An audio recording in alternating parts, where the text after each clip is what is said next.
Yes, Prabhuji. Hare Yes, Krishna. Prabhuji. Always to Shri Prabhupada. So let me offer my prayers to Guru and Gauranga and Krishna before we start this session. Om Namo Bhagavate Vasudevaya. Om Namo Bhagavate Vasudevaya. Om Namo Bhagavate Vasudevaya. Narayanam Namaskritya Naram Chaiva Narottamam Devim Saraswatim Vyasam Tato Jayamudiraye Nashtaprayesho Bhadresho Nityam Bhagavata Sevaya Bhagavate Uttama Shloke Bhaktir Bhavati Naishtiki. Om Jnanatimirandasya Jnanjanashalakaya Chakshurunmilitam Yena Tasmai Sri Gurave Namaha Sri Chaitanya Manobishtam Stapitam Yena Bhutale Swayam Rupa Kadamayam Dadati Swapadantikam Vandeham Sri Guru Shri Yutapadakamalam Shri Gurum Vaishnavamscha Shri Rupam Sagrajatam Sahagana Raghunathanvitam Tam Sajivam Sadvaitam Savadutam Parijana Sahitam Krishna Chaitanya Devam Sri Radha Krishna Padan Sahagana Lalita Sri Vishakhanvitamscha He Krishna Karuna Sindho Deenabandho Jagatpate Gopesha Gopika Kanta Radha Kanta Namostute Tapta Kanchana Gaurangi Radhe Vrindavaneshwari Vrishabhanusute Devi Pranamami Hari Priye Vanchakalpatarubhescha Kripa Sindhubhya Evacha Patitanam Pavanebhyo Vaishnavebhyo Namo Namaha Jai Sri Krishna Chaitanya Prabhu Nityananda Shri Advaita Gadadhar Shivashadi Gaura Bhakta Vrinda Hare Krishna Krishna Krishna Hare Hare Hare Rama Rama Rama Hare Hare. Thank you all for joining today evening's teachings of Lord Kapila session. So we have already covered 12 chapters, meaning like 12 days of discussion on this book. This is Teachings of Lord Kapila, is taken from the section of Srimad Bhagavatam from Canto 3, different chapters 24 to 34 or something like that. So all this is summary study of that section of Srimad Bhagavatam. So you all may be knowing who is Lord Kapila, right? By now. So, but just to give an introduction of Lord Kapila, uh, Lord Kapila is son of Mother Dehuti and Kardama Muni. Kardama Muni is the very exalted Muni, is an ascetic who has performed enormous austerities, and he pleased Lord Vishnu. He had such a nice relationship with Lord Vishnu. He developed such a nice relationship with Lord Vishnu that Lord Vishnu came and appeared in front of Kardama Muni to guide him and to provide him directions in his personal life. One of those directions was finding Mother Devahuti as his wife. And he instructed at that point of time that uh, like from both of you, Kardama Muni and Devahuti, I will take birth myself. So that personality or that incarnation of Lord Vishnu is Kapila Dev. Okay, so Kapila Dev is none other than the Supreme Personality of Godhead. And when Supreme Personality of Godhead appeared, he is speaking um, about a lot of spiritual knowledge he's imparting towards his mother. Okay, so his mother was asking multiple questions at multiple times. um, when she started speaking to him, she observed so much into the conversation that her questions, her inquisitiveness was increasing day by day, like like talk after talk, chapter after chapter. She was absorbed in what her son Kapaladev, or Supreme Personality of Godhead, is telling her. And he was so much she was so much attracted to the conversation. She was getting inquisitive again and again, and asking questions again and again with with her son, right, Kapila. Now this section we have seen already 12 chapters. So basically this is, yeah, it explains the advent of Kapila Dev, and all these things are completed. Now today I was asked to speak on chapter 13, which is perfect knowledge through surrender. Okay, Srila Prabhupada takes this chapter and it utilizes this chapter to explain what is the surrender, okay, and especially what is a surrender towards the guru or the spiritual master. And he tells that how that surrender will help, how the perfect knowledge can be implemented or imparted when you are surrendered completely to the guru. So this is the summary of this chapter. Okay, now Srila Prabhupada starts this verse or a question of Mother Devahuti. Okay, देवहुतिर उवाच कचित्त्वयुच्युत Uchida भक्ति कीदृशी मम गोचरा यया पदं ते निर्वाणम् अंजशान्वशनवाहम्. So what is the some meaning of that? On hearing the statement of the Lord, so Lord had explained that the summum bonum of all the conversation are surrendering to the Lord, Supreme Person. Like, sorry, he mentions about uh, s- uh, um, Bhakti Yoga or the surrendering to the Lord is the. Let's go back to that verse, right? I have the verse in. I think this is 3 325 28. So let me go there and we can check what he has spoken so far. 325 28, right? So on 27, uh, Kapila Dev has explained, thus by not engaging in the service of the modes of material nature, but by developing Krishna consciousness. So when you develop a Krishna consciousness, knowledge and renunciation, and by practicing yoga, in which the mind is always fixed in devotional service unto the Supreme Personality of Godhead, one achieves my association in very life. For I am the Supreme Personality of God, Supreme Personality, the Absolute Truth. So Kapila Devi is saying that when we develop and engage our services not towards the modes of material nature, but towards developing the Krishna consciousness and knowledge and renunciation, and by practicing yoga. So he talked and fixing the mind in devotional service. So four things he mentioned. Then what happens? In the very life, in the same life, if a living entity can perform these four activities in the same life, there is an opportunity for that living entity to go back to Krishna in the same very life. Yeah, achieves my association. Krishna is saying that my association can be achieved. That means you're basically getting liberated to the planets of Krishna Loka, where you can have an association of the Lord Himself directly.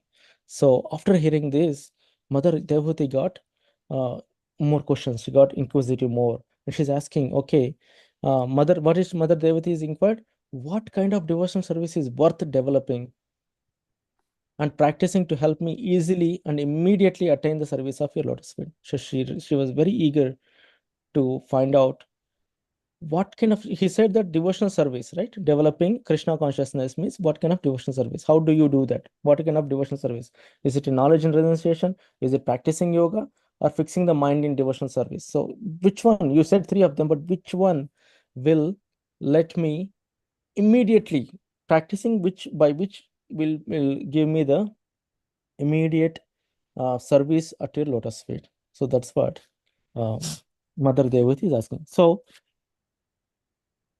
Srila Prabhupada parks here. He doesn't move, but he says that, okay, this is what Mother Devati is asking, but what do we learn from here? That is what Srila Prabhupada is giving. So now Srila Prabhupada talks about what is surrender, how do we surrender, and whom should we surrender. So this whole chapter is about that. Okay, let's see here.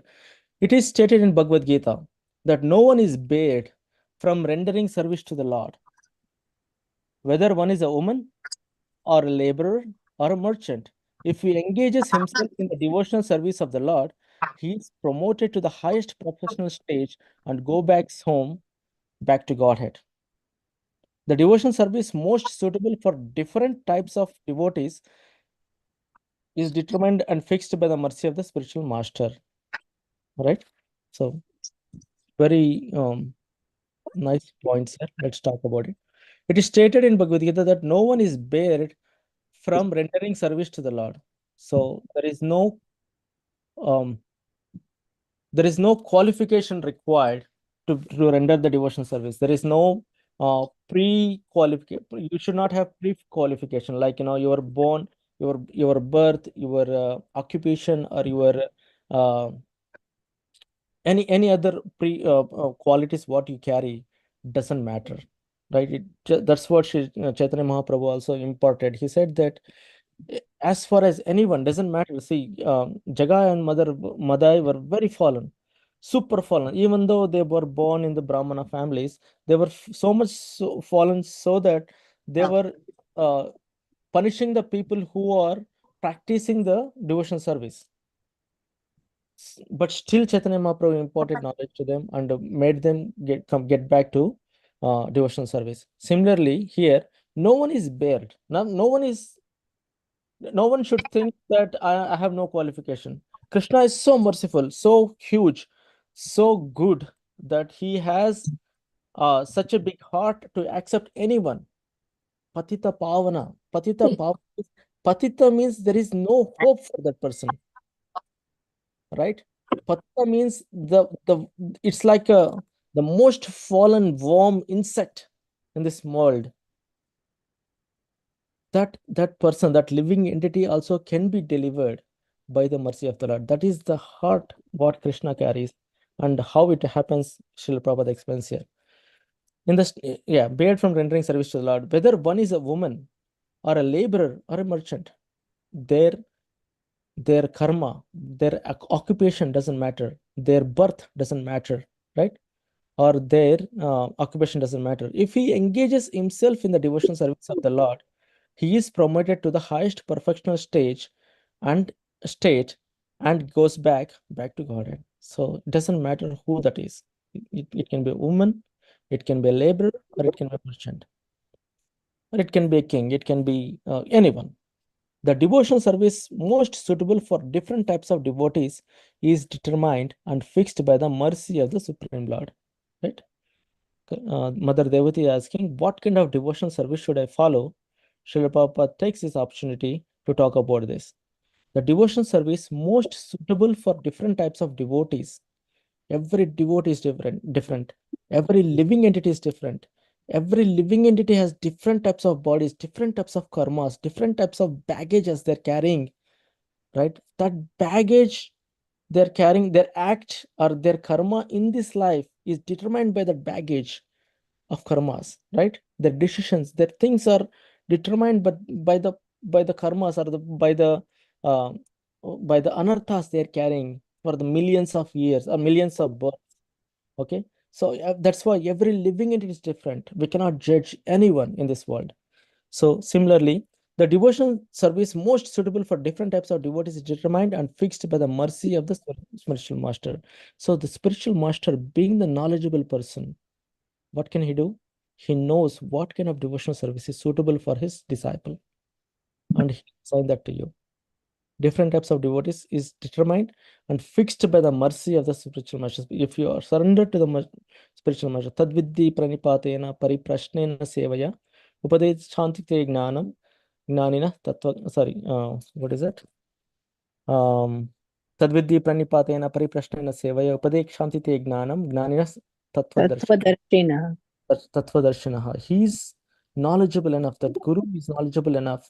That's why he can impart the knowledge. When you surrender to the guru submissively and inquire from him, then and serve him, then he'll impart that knowledge. Right now, um, that is the qualification of guru. So how do we select a guru? The guru is something very huge, very heavy, right? You cannot listen to others, or you cannot force someone to get, hey, this guru is good, he's very nice, is this. No, you cannot influence others, one living entity's decision about the guru. This is super bad, because idea is like a guru, one should get a relation, automatically develop a relation, right? Krishna will guide you as a Chaitya Guru, right? He'll guide you, and he'll make you find a perfect guru. But what you have to do is you have to practice, you have to keep checking, thinking. There are hundreds of gurus. In ISKCON also, there are hundreds of gurus. Everyone is great and perfect. But which guru will suit you, or which guru is suitable for you, will be guided by your Chaitya Guru as Krishna.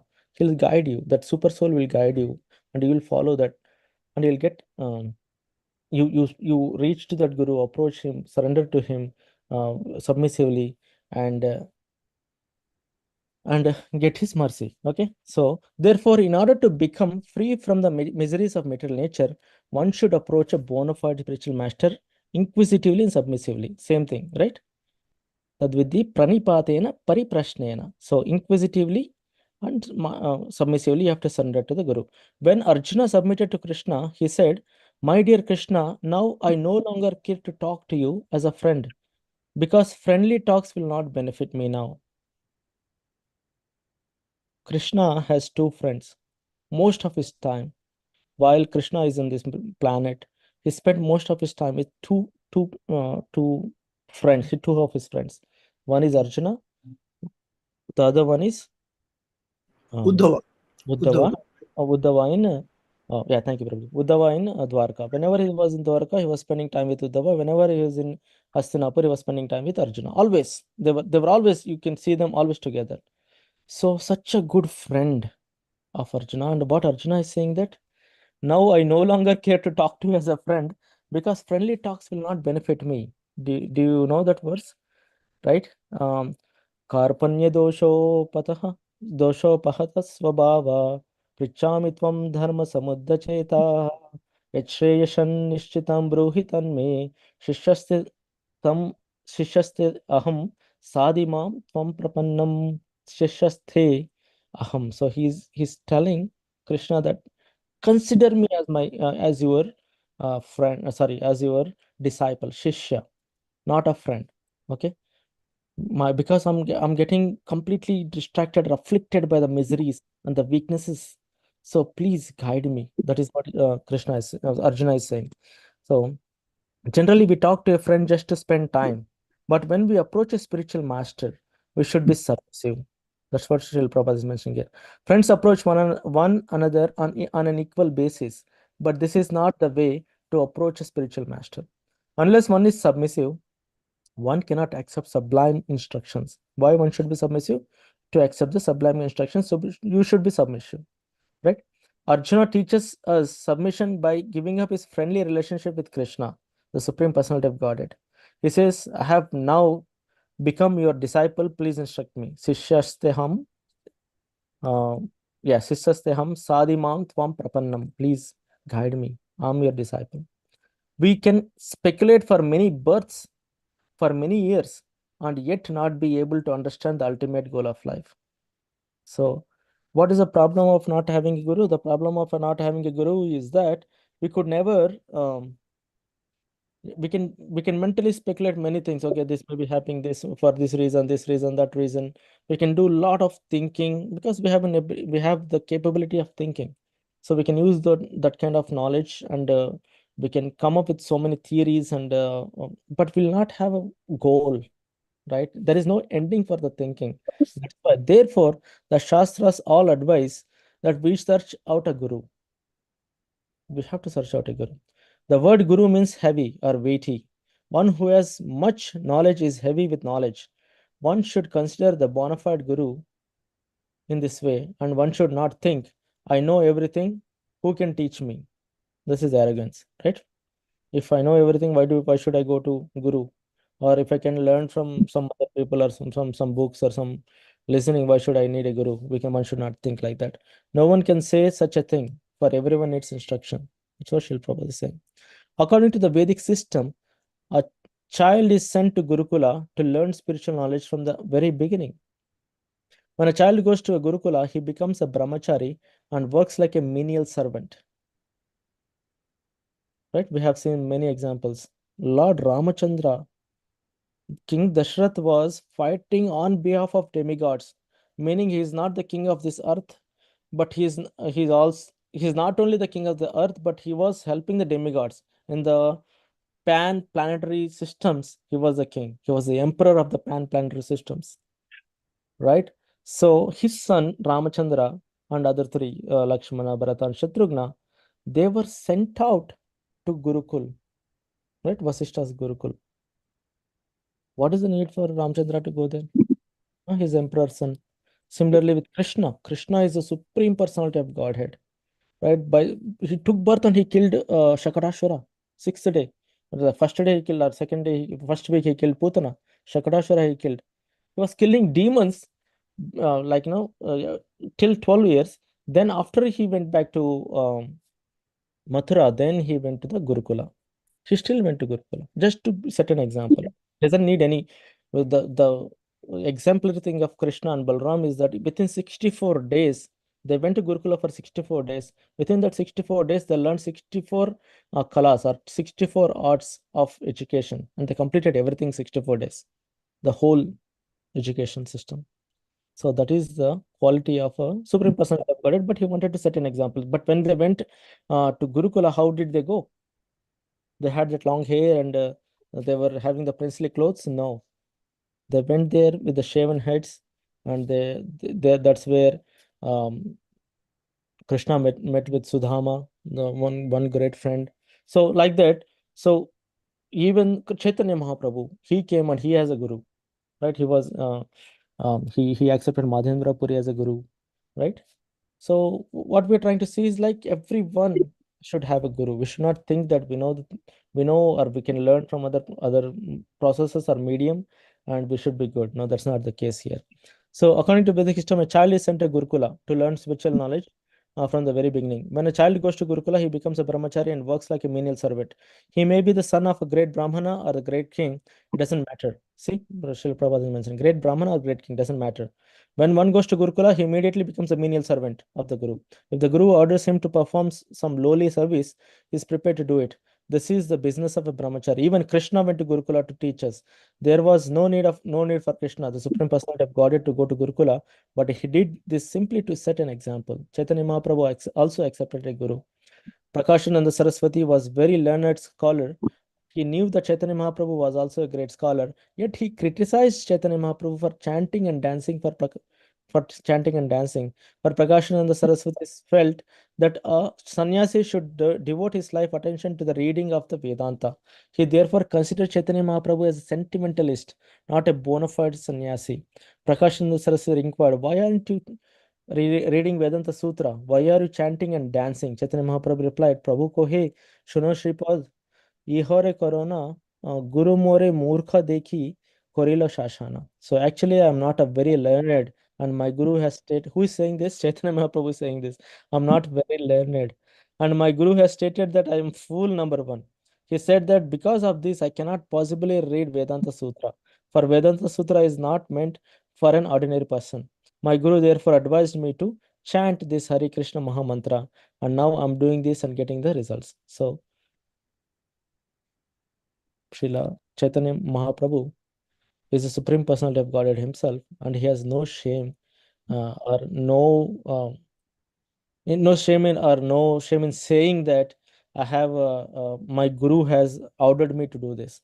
Right? He's accepting whatever guru has ordered. Srila Prabhupada is quoting it to show that the mindset of a devotee or a disciple should be in such a way that whatever the guru orders, you have to follow. So this is one of the examples. Okay. At the present moment in Kali Yuga, people are not well educated. They're simply engaged in earning money to fill the belly. Vedanta philosophy is not meant for ordinary person, nor even for ordinary learned person. It requires great knowledge of Sanskrit and philosophy. Of course, Chaitanya Mahaprabhu, being the Supreme Personality of Godhead, knew all things, but at that moment we had assumed the role of an ordinary person in order to instruct an illiterate, ignorant society. So that's why he was quoting this verse here. In this age, people are not even interested in reading Vedanta Sutra. People are so badly infected by the influence of Maya that they do not even care to understand that there is life after death, or that there are 8 million thousand life forms. So they don't want to hear to this, right? Sometimes if people hear that by acting in such a way, they will become a tree, a dog, a cat, an insect, even or even a human being. They say they do not even care to know this, right? So if you instruct a general people in this world, so what would they do? They will tell them that, hey, if you don't follow in the next birth, you can become a tree or a dog or a cat or an insect. Then they don't care. They say, I don't care. Sometimes they say, never mind. If I become a dog, what's wrong with that? That's what is the mentality here, right? I'll simply forget everything. Many university students in the Western countries speak this way. They have become so ignorant that they are described as mandha. Previously in India, the Brahmanas were interested in understanding Brahman. Atato Brahma Jigyasa. What is Brahman? Brahman is the supreme personality of Godhead. So in India, the people they studied Vedas and Vedanta Sutras to understand the Brahman, the supreme personality of Godhead. But now it's not the case. No one is caring, or no one knows, or they don't even care what will happen in the next incarnation, what will happen in the next life. However, at present moment, everyone is a Sudra, and no one is interested in understanding Brahman. People are simply interested in getting more money and going to the cinemas. Going to cinemas. So that is what Shilpa was saying. Um, Human life is meant for understanding our situation, and we should take instructions from Bhagavad Gita. Arjuna is personally teaching us by accepting Krishna as his guru. He asks Krishna to become his spiritual master and teach him. The lessons given by Sri Krishna are not simply meant for Arjuna, but for everyone. Right? So Arjuna is not that ignorant as he was portraying here, but he was asking questions after questions in Bhagavad Gita, 700 verses of Bhagavad Gita conversation between Krishna and Lord Krishna and Arjuna. So this is not only because he doesn't know what to do, but he wanted to know, or he wanted to hear from Krishna for the coming generations. Okay, Krishna tells us in Bhagavad Gita that we should search out a guru. The first guru is Sri Krishna himself, Chaitya Guru, and whoever represents Krishna, Sri Krishna is also a guru. If I am a businessman, Shil Prabhupada gives a good example, and someone goes to canvas for my business and take orders for me, he is my representative, right? Let's say if we have a business and someone is doing our advertisement, okay, hey, this is some ISKCON is there, it's very good, you should come. So that's so basically, you're representing ISKCON there. Similarly, if a businessman, if someone canvasses the business, then he'll be the representative of that business. If he simply says that he is my representative and it takes some orders but uses the money for something else, he is not really my representative, right? So let's talk about this. So now, Srila Prabhupada mentions that the real guru or the first guru is Krishna himself, right? There must be a guru who is representing Krishna and who is telling that Krishna is the supreme personality of Godhead. But what happens in some bogus gurus, we see that they come in and they say there that, I mean, after they get the nice what is popularity, what would they start saying? Okay, you should pray to me. You should, not Krishna. Krishna is there, but that's okay. You should pray to me. Then I will everything will I'll take care of it. So that is wrong. That's what Shil Prabhupada is mentioning from this example. Krishna's representative does not say, I have become Krishna. So this is what it is saying. Krishna's representative will never say he has become Krishna. Such a person is neither a representative nor a guru. He is simply a cheater. Krishna's representative is one who canvasses for Krishna. Krishna says, give up everything and surrender unto me. Krishna's representative says, give up everything and simply surrender unto Krishna. Right? Krishna says, give up everything. Right? Sarvadharman prityaja mamekam sharanam raja. Right? That's what Krishna says. What will Guru say? Guru says that Sarvadharman parityaja and surrender to Krishna. You give up everything and surrender to Krishna. Not to me, but to Krishna. This is certainly not very difficult to understand. Anyone can become Krishna's representative. Nonetheless, for the past 200 years, many yogis and swamis have gone to foreign countries, but no one has spoken about Krishna. This is sad part, right? Before Srila Prabhupada, there were multiple personalities from India that traveled to foreign countries from the West and Western countries, meaning America and London, but they could not do much, or they could not talk much about Krishna. They have simply presented a hodgepodge of Indian philosophy. No one has actually presented Vedic culture as it is. We should read Bhagavad Gita as it is, right? We cannot have some mental speculations, or we should not read some Bhagavad Gita from a person's point of view. Bhagavad Gita is Krishna's point of view. Simple. We just have to follow it and read it. It's not a single person or some third person's point of view. Okay, and understand the philosophy as Arjuna understood it. Arjuna was a friend of Krishna's. He was sitting with Krishna and speaking to him as a friend speaks to friend. In the 11th chapter, after having seen the universal form, Arjuna tells, I have In the past addressed you as Krishna, O Yadav, O my friend, without knowing your glories. Please forgive whatever I may have done in the madness or in love. Saketi matva prashabam yaduktam he Krishna he Yadava he Saketi ajanata mahimanam tavedam maya pramada pranayena vapi. So this is he Krishna he Yadava he Saketi. O Krishna, O Yadava, O friend. This is the words I have used to O Krishna.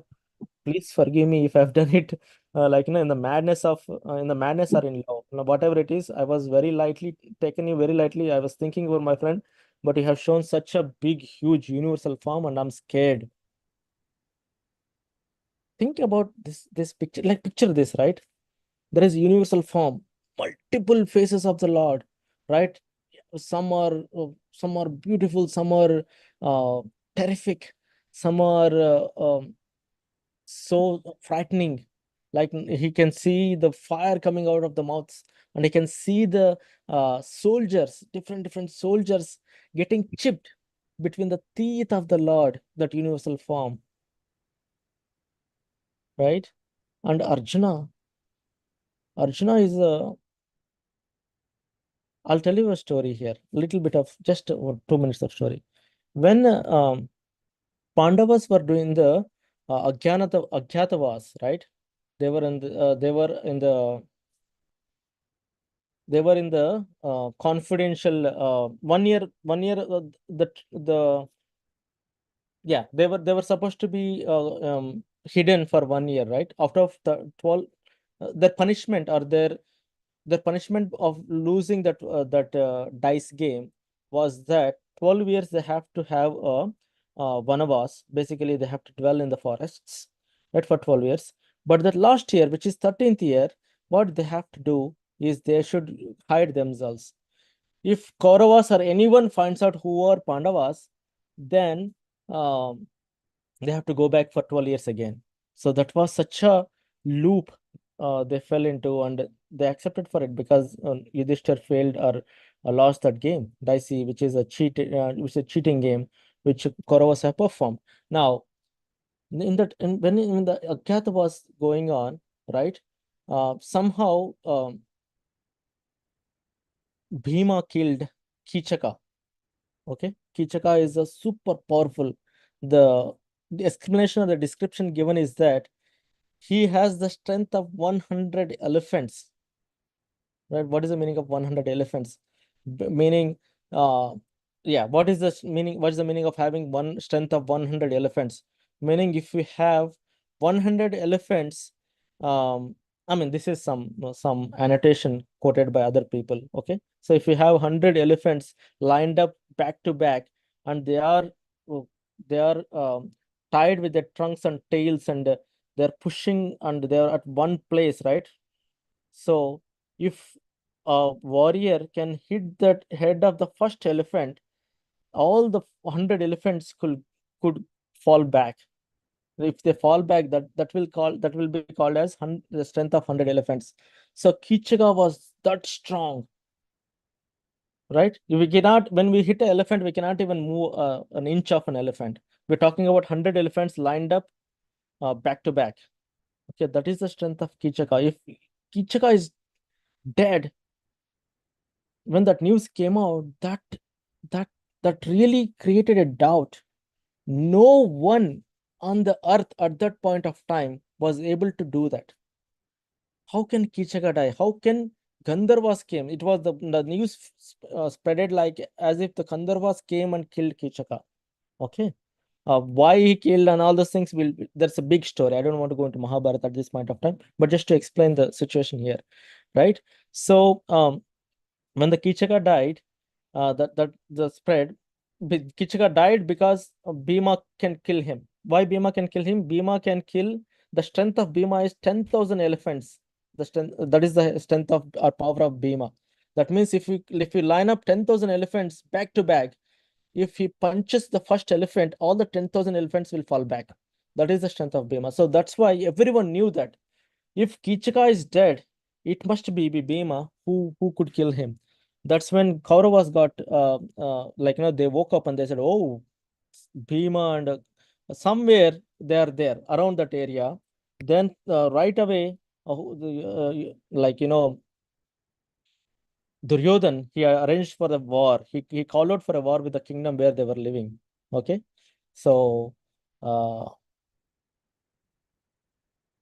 the whole Kaurava army was at the border of that kingdom where they were staying, right? Where the Pandavas were taking shelter. So that out of that kingdom, the whole Kaurava army was there. So just one person who is Arjuna, right? He went in there with the princess, the prince of the kingdom. He mentioned that I will go and fight myself. I have no problem. You don't worry, because they were engaged in some other fight. So he had to go alone. Then he said that who will be my Sarathi or the chariot driver. Then he said Sairendri, sorry, he said that Bhuhanala, who is the Arjuna in the Bhuhanala form, is a lady form. So Bhuhanala will be my Sarathi, and he took chariot driver, and they both went. Just by seeing the view of the thousands of the Kauravas, the prince got frightened, scared completely. He wanted to go back, but Arjuna single-handedly he started fighting against the uh, valor of Bhishma, Drona. He was fighting single-handedly.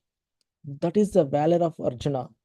If that kind of valor, with such kind of valor, if Arjuna can get frightened by seeing the universal form of the Lord, do you understand where I'm connecting to?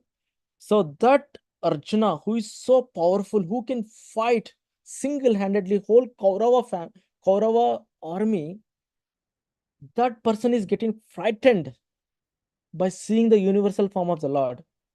Think about this situation. Just picture that situation. How frightening that universal form should be.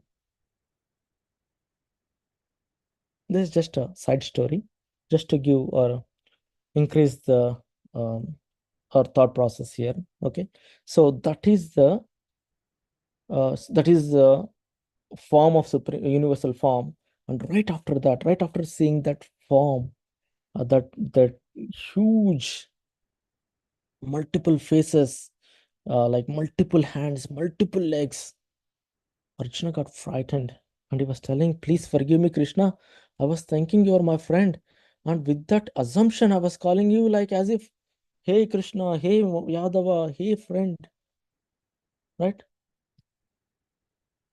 So please forgive me." That's what is Arjuna said. Okay, that's a side part. Let's come back to the story here, to the class here.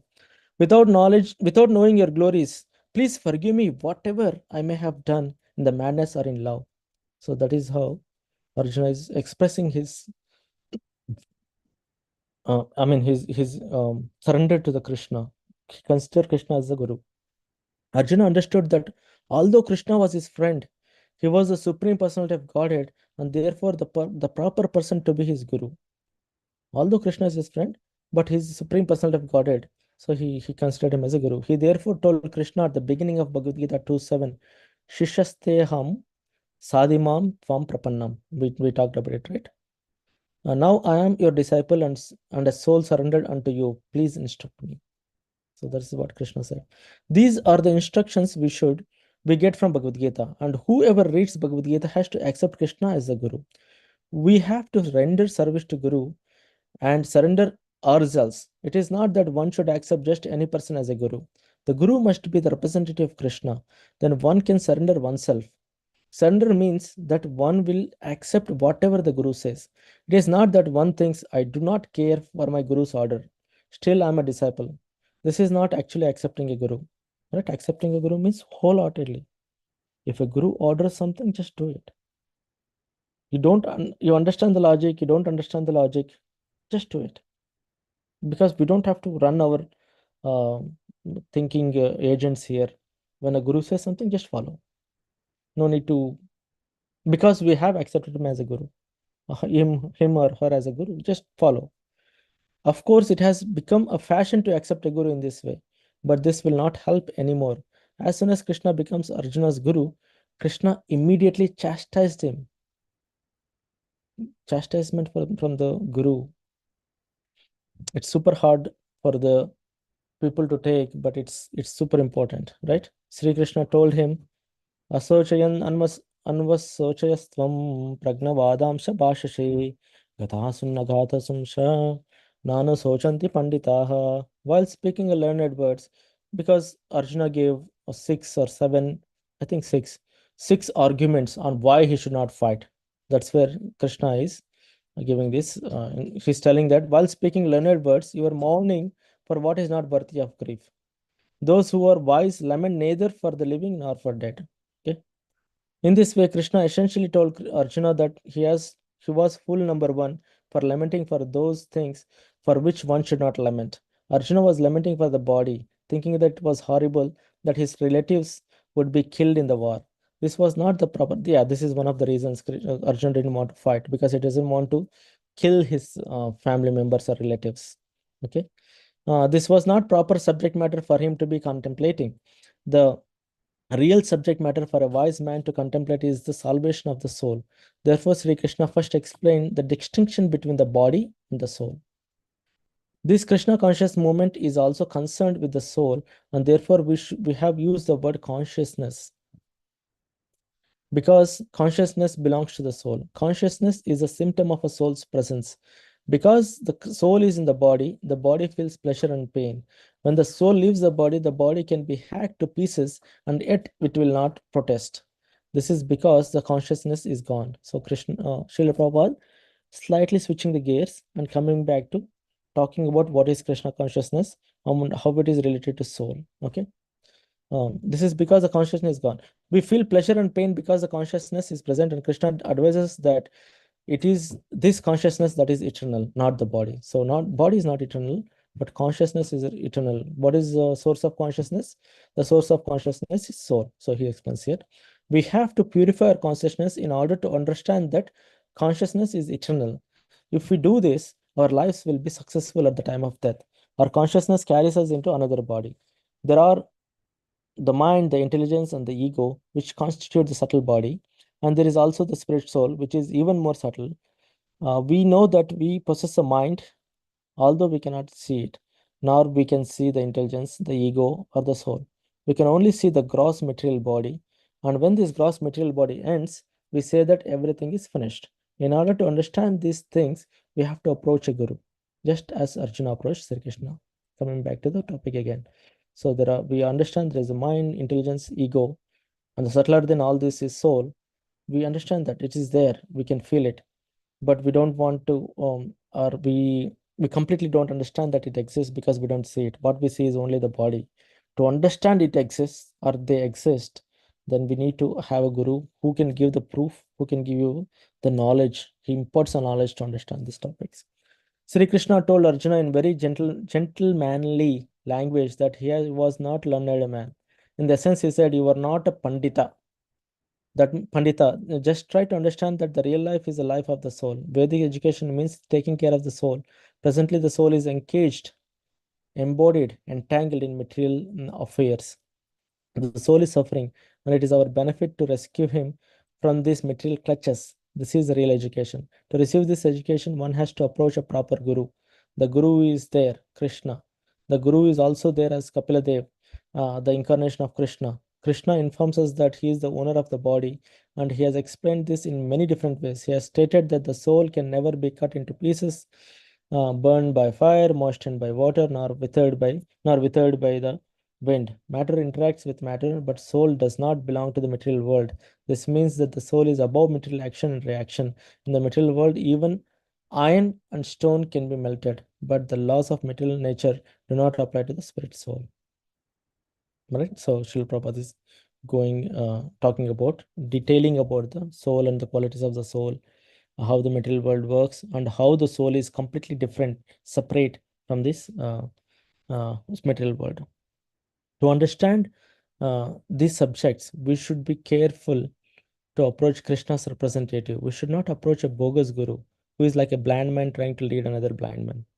Right? If the guru doesn't have a knowledge, if the guru is not qualified enough, if the guru is not surrendered, if the guru is not devotional, then there is there is a lot of gap there, right? It's like a, if one blind person is lost, then other blind person comes and tells him, hey, let me show you the way. That's not going to help.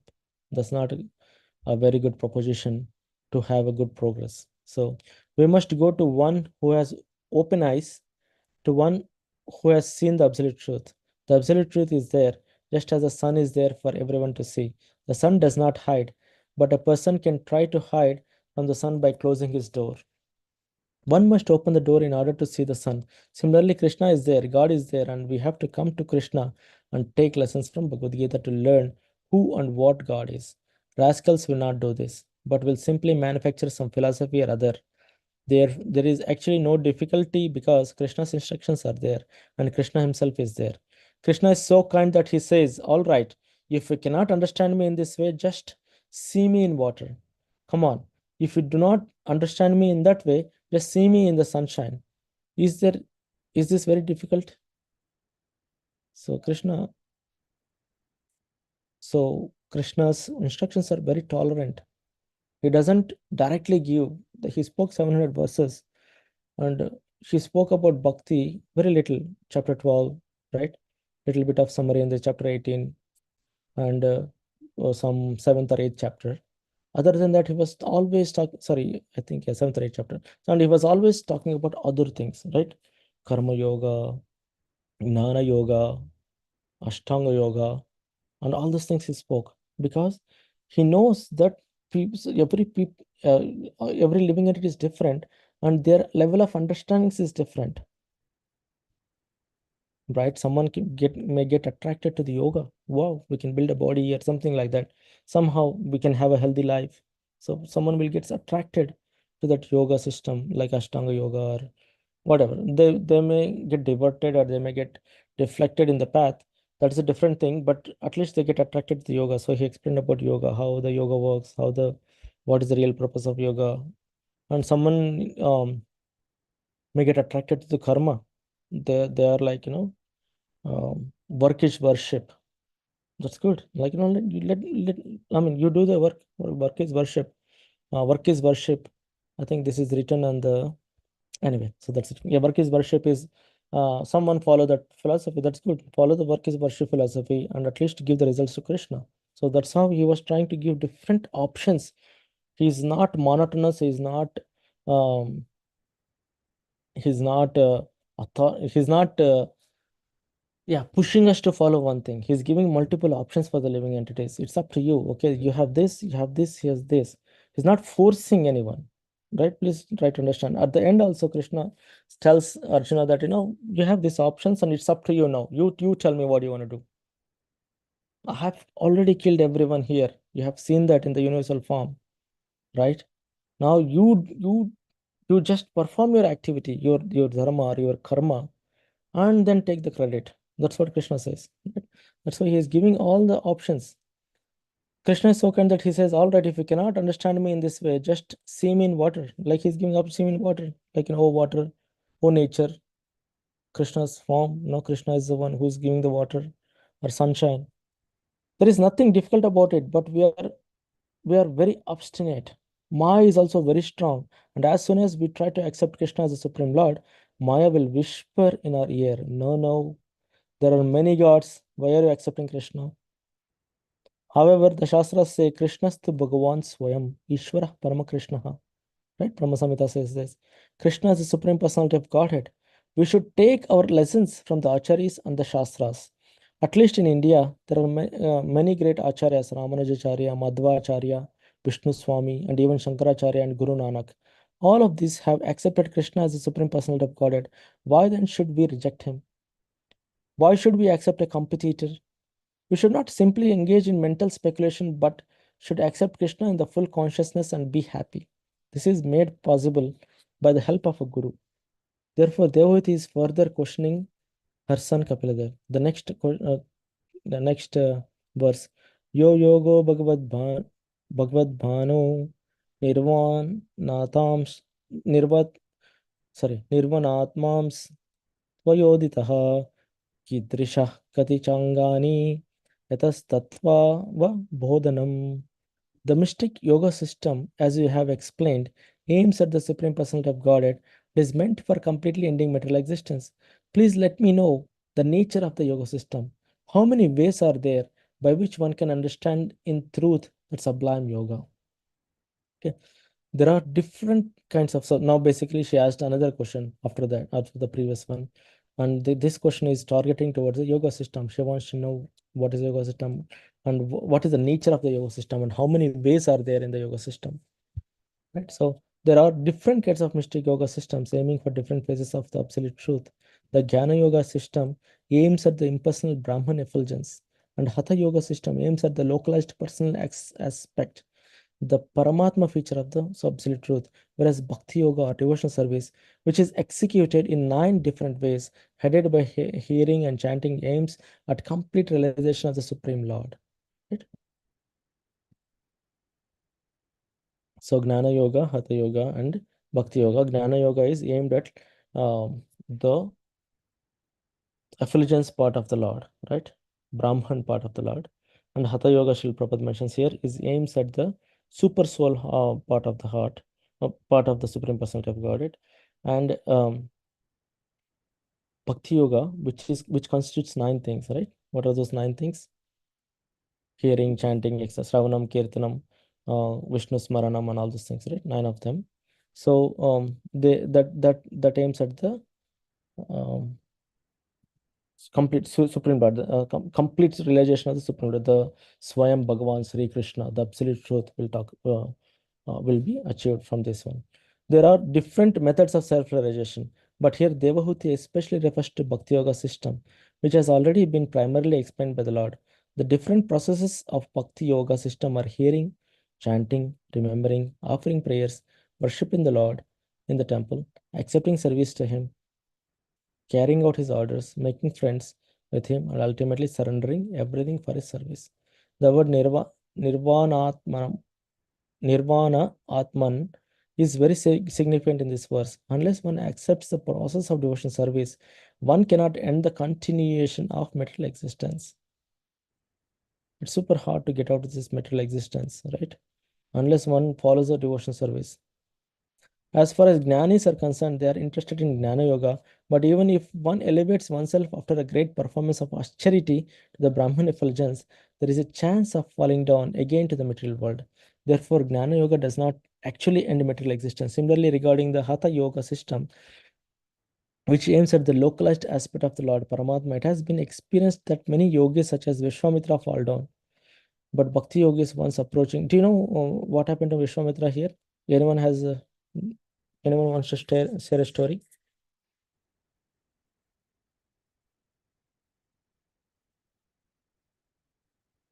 Hare Krishna.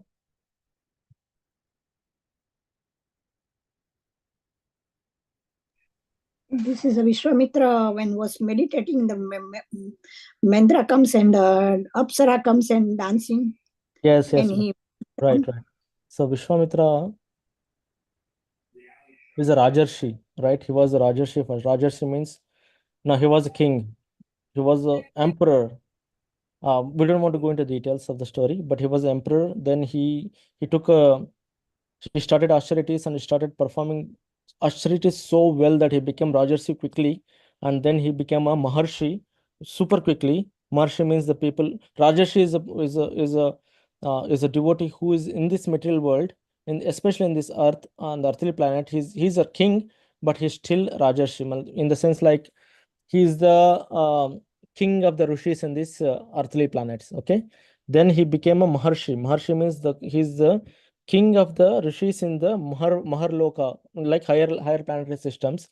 Then he was almost getting into the Brahmarshi. I think after Maharshi is Brahmarshi. So he was reaching to that. He was elevating quickly with his austerities. He was performing austerities for thousands of years, right? Then Indra got scared. Oh my God, if he progresses in such a way that he may one day come to the Indra Loka also and take over us. So that's why he wanted to test him out, or he sent some apsaras and he fell down. Basically, Vishwamitra could not control his senses by seeing apsaras. So that is what Srila Prabhupada is mentioning here. Like, when the austerities are performed, they are focusing on the Paramatma, the local localized super soul form of the Lord, right, in the heart. So they'll focus on the heart, but this can also fail. That Vishwamitra is a he again he started he's very powerful Rishi. That's a different story, but just for an example sake, Srila Prabhupada is pointing it here. So they can also fall. But Bhakti yogis, once approaching the Supreme Personality of Godhead, never come back to this material world, as confirmed in Bhagavad Gita. Yad gatvana nivartante. Upon going there, one never comes back. Taktva deham punarjanma nethi. After giving up this body, he never comes back again to accept a material body. Nirvana does not finish the existence of the soul. The soul is ever existing. Therefore, nirvana means to end one's material existence, and to end material existence means to go back home, back to Godhead. Sometimes it is asked how the living entity falls down from the spiritual world to the material world. Here is the answer. Unless one is elevated to Vaikuntha planets and is directly in touch with the Supreme Personality of Godhead, he is prone to fall down, either from the impersonal Brahman realization or from an ecstatic trance of meditation. Another word in this verse, Bhagavad Banaha, is very significant. Banaha means arrow. The Bhakti Yoga system is just like an arrow aiming up to the Supreme Personality of Godhead. Very good verse, right? Very good word. Bhagavad Banaha. Yo yogo Bhagavad Bano, right? This is what he's talking about.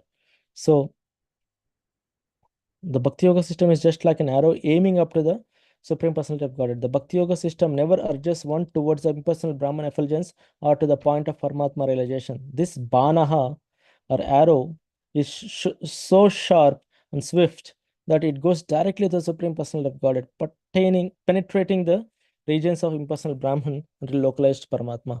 We must understand the Supreme Person, Tattva, in truth. Generally, people are not interested in knowing about God or the relationship with Him. However, the entire Vedic instruction is for this purpose. First of all, we have to know God. Then we have to know our relationship with God. The next step is acting on the basis of that relationship. Krishna states that out of many millions of people, one may be interested in knowing the purpose of life. Human life is meant for this end, and if one does not come to this understanding, he is no better than an animal. So that's the first step to become a Krishna conscious or devotional service, or to take up the devotional service, is become a human being first. What is becoming a human being? That's what Srila Prabhupada inculcated. He in the ISKCON, to make everyone human being, that's a basic requirement. To make a human being, Srila Prabhupada inculcated 4 regulative principles, right? 4 regulative principles. That's just to make a human being. Then we talk about devotees, and then we talk about taking chanting, and then we talk about um, every other thing, right? If a devotee is not sensitive, if a devotee is not sensitive, or if he is not uh, considering others' requirements in any situation, then we cannot, it's not a right proposition for him. Like, he may be chanting 16 rounds, waking up in the 4 o'clock in the morning, doesn't matter. If a devotee is not considerate about the others, considerate or sensitive about others, or it's a basic human behavior. Like, human, if you are a good human, if you're a human being, the meaning of human being is that you should at least have that sensitivity, that emotion, that care for others. If that care is not there, then what to talk about the going to Vaikunthas and going to Goloka? This will never happen, right? So this is what Srila Prabhupada is saying here. We must understand Supreme Tattva and truth. General people, okay. We not only have to understand God, relationship with Him, but also have to act in the relationship. In this way, we can perfect our lives. When one is Siddha, one understands himself. That is, understands Aham Brahmasmi. I am not this body. This is Brahman realization, the Brahma Bhuta platform. When one attains this stage, he becomes very happy. However, we must progress beyond this and come to the platform of Bhakti Yoga. So that's a beginning, right? All this is beginning. What we have to come to the platform of Bhakti Yoga. On that platform, what is that Bhakti Yoga? On the platform, there is variety and ananda, bliss. As stated previously, we are seeking spiritual variety, and if we do not enter the spiritual world, we will again fall down into the material atmosphere. And Srila Prabhupada quotes Brahma Samhita. Okay, so like this, this chapter will go on. Please read through this chapter. I know I could not finish it in 1 hour, and I don't know if anyone else will cover this. So please, the remaining chapter, you go through it. If you have any points to share, you can share in the Nityam Bhagavata Sevaya, or you can directly talk to me later. Okay, so we can stop here. Hare Krishna.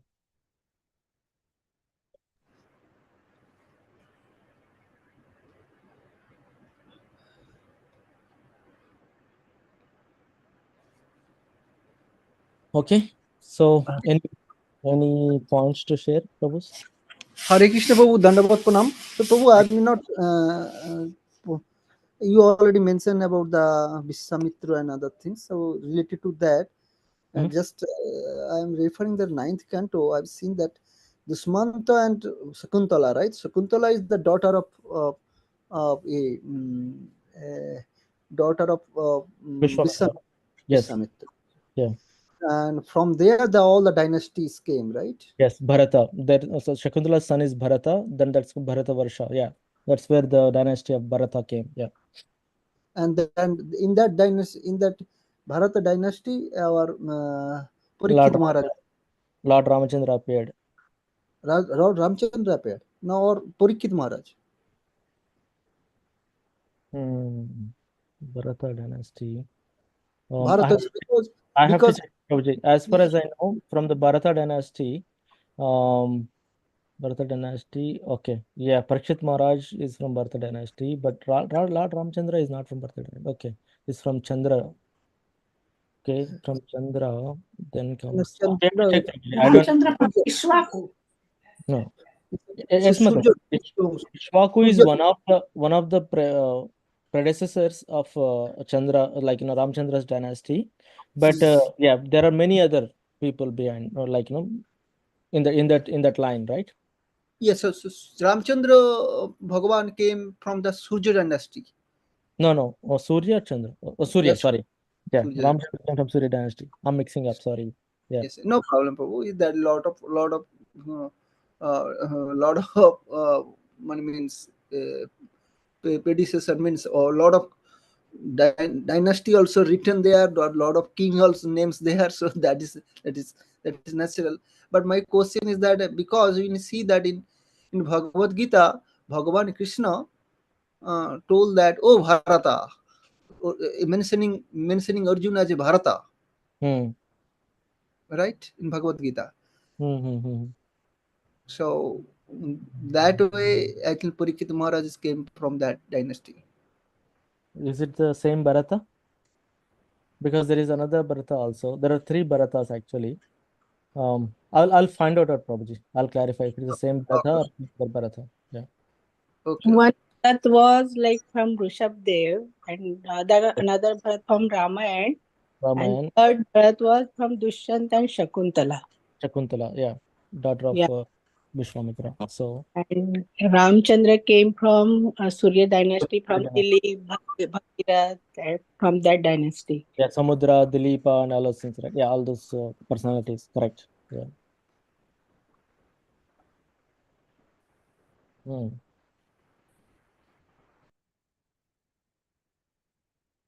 Yeah, Prabhuji.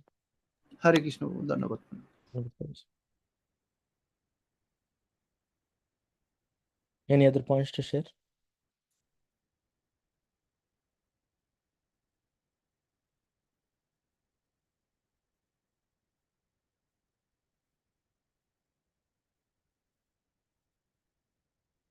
Okay. Prabhuji, Dandavat Pranam, you have explained very well and clearly, but it is a lot of material to digest for us. Yeah, I for hope me, we do some I'm research mixing and up here. better. Yeah.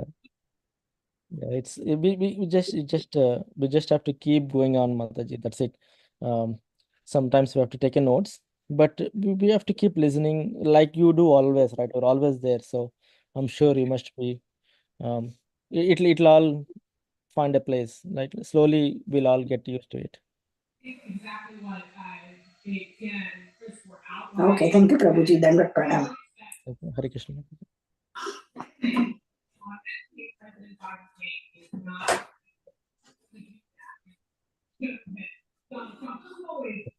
So, if everything if anyone, like if everyone is good, we can close this offering prayers to the devotees. Vancha kalpatarubhascha kripa patitana pavanebhyo vaishnavebhyo Vaishnav Vrinda ki jai. Yeah. Prabhupada ki jai. Thank you, Harikishore Prabhuji. Thank you. Thank you. Thank you, Prabhuji. Hare Krishna. Thank you, Prabhu. Thank you.